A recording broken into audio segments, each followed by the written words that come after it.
to them in Atlantic City. That's right, yeah. And she's kind of is it Charlie?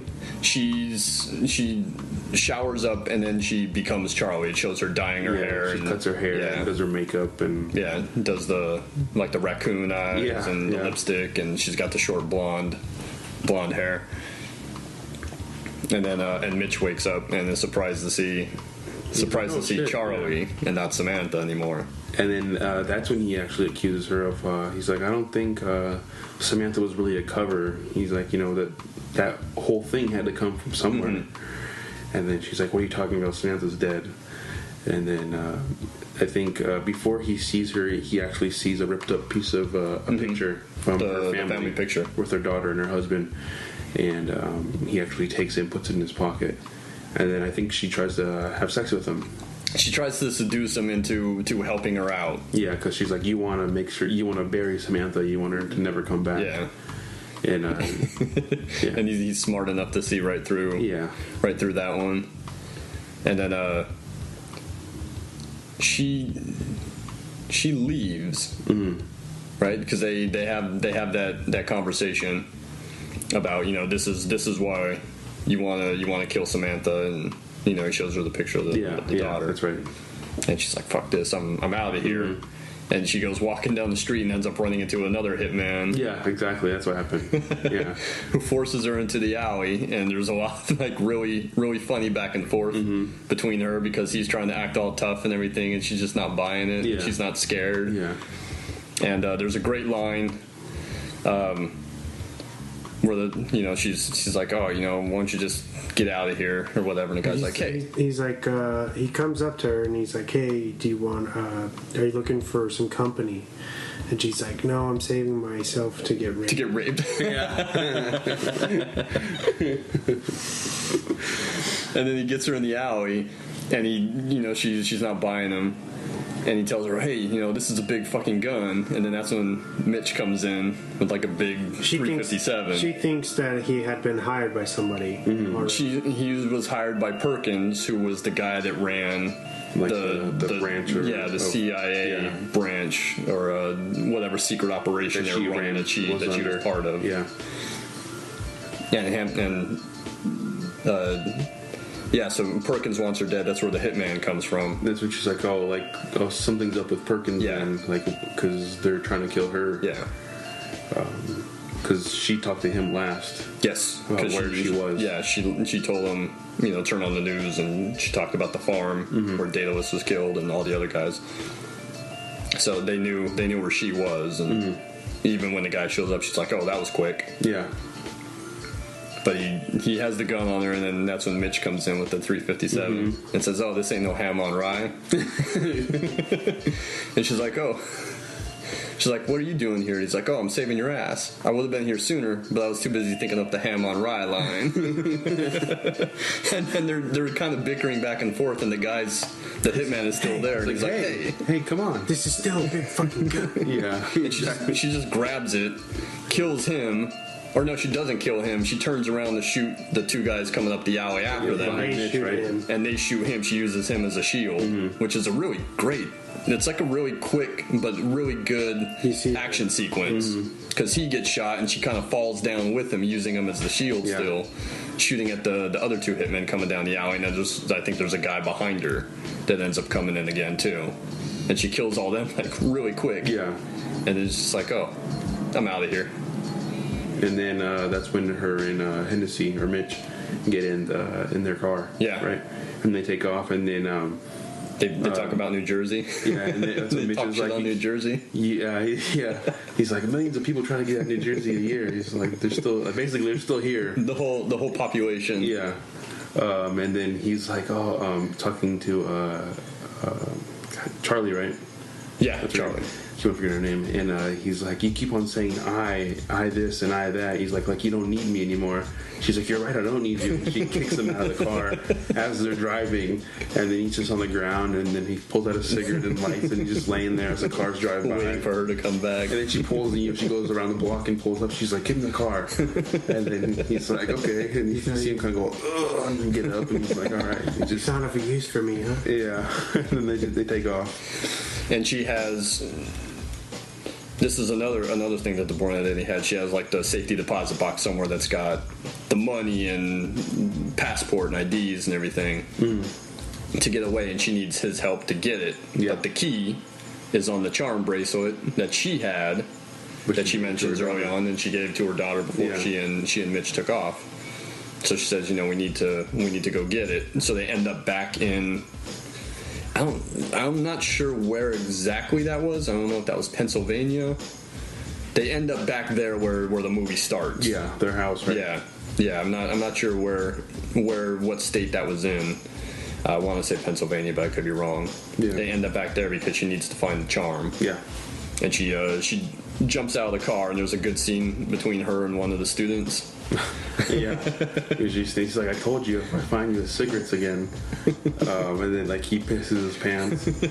And she's like, oh, give me that cigarette. She takes it from him, and then she's takes a hit and she gives it back to him. She's like, here, thanks. And then she takes off, and he's like, she says, and if you tell anybody you saw me here, I'll blow your fucking head off. Oh yeah. And then she that's why he pisses his pants. Yeah, and he pisses his pants, and he looks at the cigarette, and he's like, fuck this, and he just like he throws it on the ground.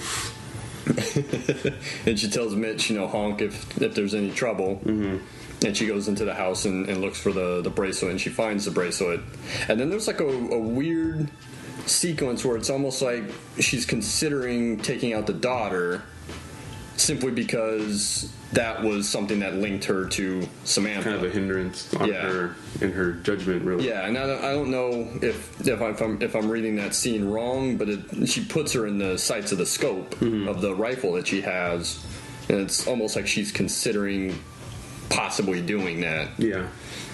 And then her concentration gets broken because some guys are coming up the road, and Mitch honked the horn. Yeah. To let her know. All right, guys, it looks like James has got to get out of here. Yeah, I wanted to say goodbye before we got too deep into the movie. Right. So the family man. Family life calls. So I gotta take off now. So it's too late.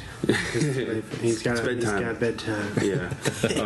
So thanks, guys. I'm sorry I couldn't be on for the whole thing. You got the family stuff, man. Yeah. Please take care of that. No problem. Thanks, Chris, again for being on.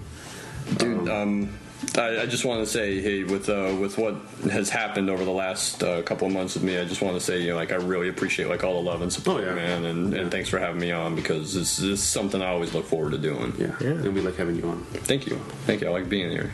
Sorry, Swan.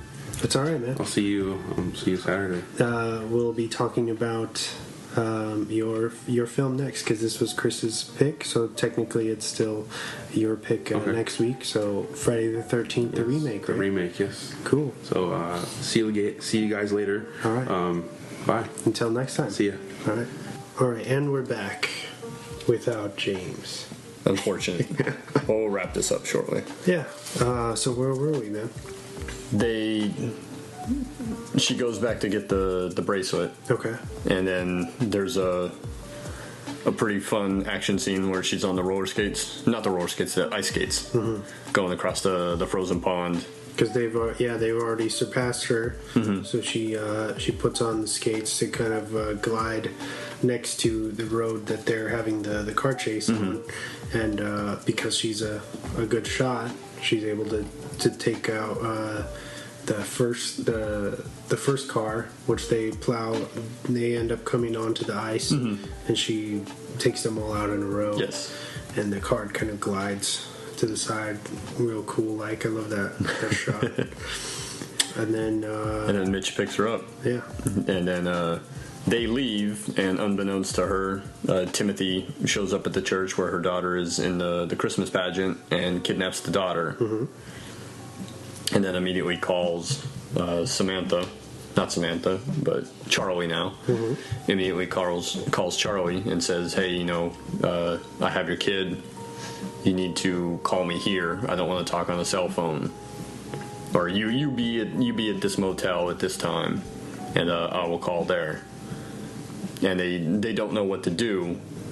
And Samuel Jackson Mitch, he looks at the paperwork that's in the glove box and realizes, hey, the phone company isn't far. We can go there. They can run a patch, and then we can trace him at the same time.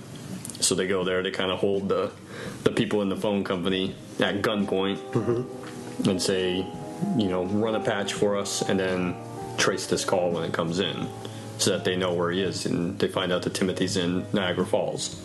So they go up there and try to go in to get the kid. Excuse me. And as soon as they go in, they're busted. They were waiting for him. Or Mitch was going to cover her, and she comes out of the room with the kid. And there's another little cool bit. It's not the first time that I've seen it used, because I think it's definitely in a Hard Target where she knocks on the door. She's going to shoot the guy holding the kid hostage. She's going to shoot him through the glass. And instead she goes over on the door and knocks on the door, and as soon as the person goes to step in front of people, she shoots him through the people. You said they do that in a Hard Target? Yeah, the guy does it in Hard Target, and I know I've seen that before in other movies. Yeah, I've been thinking about picking that. Hard Target? The Van Damme one, right? Yeah. It's John Woo's first American film, and I think they shoot someone through the people in Fled. That movie with Stephen Baldwin and Lawrence Fishburne from like the 95, 96. Those are the few off the top of my head that I can remember. But like I said, that's not the first time I've seen that. But it's a cool little way to shoot someone. It's a kind of like a phobia, I would think. Just anything, because that's you're so vulnerable. Yeah. Or whatever. And it's thin glass or plastic. So Mitch gets caught, and now Timothy knows that they're there, so he orders everyone to come in and get Charlie. So they get her, and then they take Charlie and Mitch and the daughter Caitlin into the room, and basically says, this is what we're going to do, and you can't stop us. And Perkins shows up, and she has the exchange with Perkins. And he was saying that when the Cold War was over, the government had cut their funding. So they needed to kind of farm out to, some of the bad guys, which Timothy is. And now their plan is, we're going to stage a terrorist attack in order to get the government to give us the funding again. And then they take Mitch and take him away. And he's got a little good exchange with her where he says, hey, I'll be waiting for you to come and save me. And she says, I'll be right there. And then Timothy throws Charlie and Caitlin into the freezer. And that's when she tells him that, hey, the kid is yours. Before he grabs Caitlin, she's like, well, I need to let you know, like, that's your daughter. Yeah. That's who she was pregnant. That's who got her pregnant. I feel like he doesn't really believe it. Because she says something about look at her eyes, or she has your eyes, and so he's like, oh, bring my little bitch here, or something. And she, one of the goons brings over the kid, and he's out of curiosity, he looks into her eyes, and then it's like he sees himself. But it's not enough to kind of make him change his mind. He still locks him away. Sam and Caitlin are in the freezer, and Sam was thinking ahead when she rescued Caitlin. She filled her doll with kerosene from one of the basements that they ended up in. So she starts digging a little trench to fill the trench with kerosene, and then she's trying to make the spark to light it to blow the door off. And that's when she can't get the spark, but Caitlin had the matches in her cast that Sam, when she was Samantha, her mother had given her to light the candle for when she was gone. So she takes the matches out and lights the kerosene, and then ends up blowing the door off. And then there's a funny scene where they're talking to Mitch, who's tied to a chair, and they're talking about how they're going to kill him. And then the place explodes, and Mitch goes flying out the window. Like the room explodes around him, and he gets flung out the window. And like at the beginning, when Sam goes flying to the windshield, he like completely flies through the sign and into the trees across the way, and comes down. Yeah, that was staged pretty well, man. It looked good. It's interesting that looks so good, and then there's some CGI stuff. Yeah, there's some bad CGI. Or green